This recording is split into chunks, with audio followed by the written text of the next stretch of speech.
Thank you very much, and welcome back to the Midnight Hour.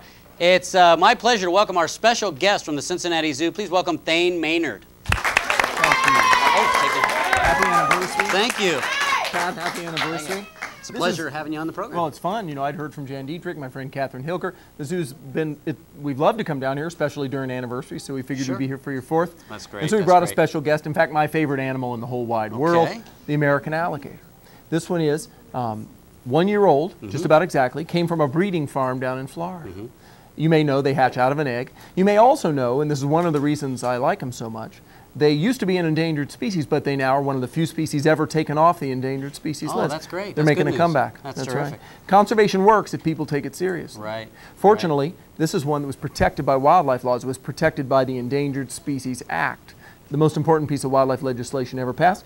People are trying to weaken that.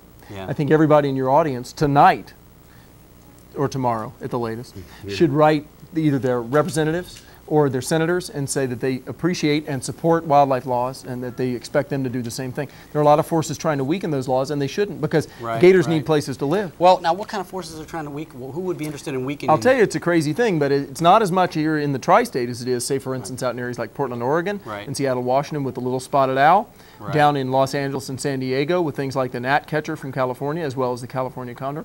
Folks saying, hey, these wildlife laws are keeping us from developing or logging or fisheries or shrimping or sheep herders out in Yellowstone trying to keep the wolves out. The reality is, without laws like that, we're going to pave this whole place over. It'll end up looking like Forest Fair Mall. Hate to say it, but I used to go see kestrels out there, and of course now it's nothing but a big old parking lot. And cute little animals like this will be a thing of the past. That's so we right. hate that to ever happen. That's right. What do you feed something like this? Well, right now, of course, it eats goldfish. Oh, okay. At the zoo, we feed it live goldfish, and we basically have a number of these swimming in a horse trough together, and so we give them, you can hold it, you're a biologist. Oh, okay. All right, there you go. Many people may not know that. By the way, I want to say, I've never seen the show before tonight because I don't get cable TV at I'm house.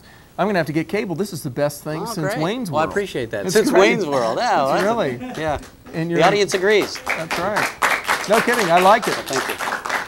In fact, some of the opening scenes were actually better than the opening to David Letterman, and I've heard that you're compared to that. I read about that in the paper. Thank you very much. I appreciate that. But it was great. And the band's not as good, I guess. The band's not quite as good, but we're working on the band. Yeah. Well, anyway, a couple things about American alligators. Of course, they're built to live in the water.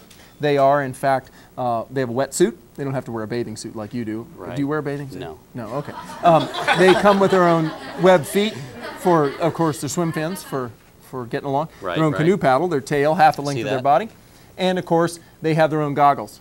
Yeah. They invented nature's goggles. They have a top and a bottom eyelid and a third one that they can close shut when they're swimming underwater to catch frogs, snakes, and other things like that.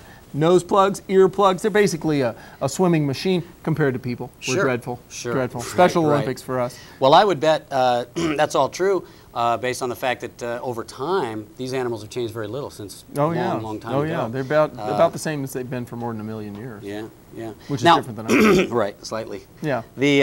How big do these get? Well, this is a male. He could get to 15 feet long. Females get to about 9 feet long. They hatch out of an egg about that size, about the size of a goose egg. And they're not this big. This is 1 year old. When they first hatch out, they're about 9 inches long. They look like a dinner knife with legs. They're sort of skinny, and they swim. And I don't know if you know that baby alligators talk to their mothers. Very few reptiles, the moms come back and take care of them, but gators are one of them, and they go, ooh, ooh, ooh. Oh, yeah. Sounds like between a burp and a chirp. There he goes. He did it. A little, he just did it. Well, if you hear that whenever you're swimming in the Okefenokee Swamp or down near Lake Pontchartrain and near New Orleans, get back in the canoe. Time to get, Now, I will say this. I've been swimming with alligators, and the mothers will not bite you. Really? But they'll sure scare you good. When they rise up to the top, somewhat like the hunt for red October. Yeah, right. And it makes those little eyes pop out of the water. And well, yeah, and that's why if you're going to hunt gators, not hunt, I don't mean, as Jacques Cousteau says, we shoot the animals one by one, always with the camera, never with the gun. But if you're going to look for them, you need to shine them. Take your biggest flashlight, Pat, you probably know this, out on the water at night, the eyes shine back bright red. Right, yeah. right. And that they kind of go blind, or they can't really see what they're doing. Oh no, they just have reflective eyeballs, kind of like cats. If you ever took a flash picture of your cat, you know, same kind of a thing. And they are great critters. Mainly my favorite thing is that they've made such a big comeback.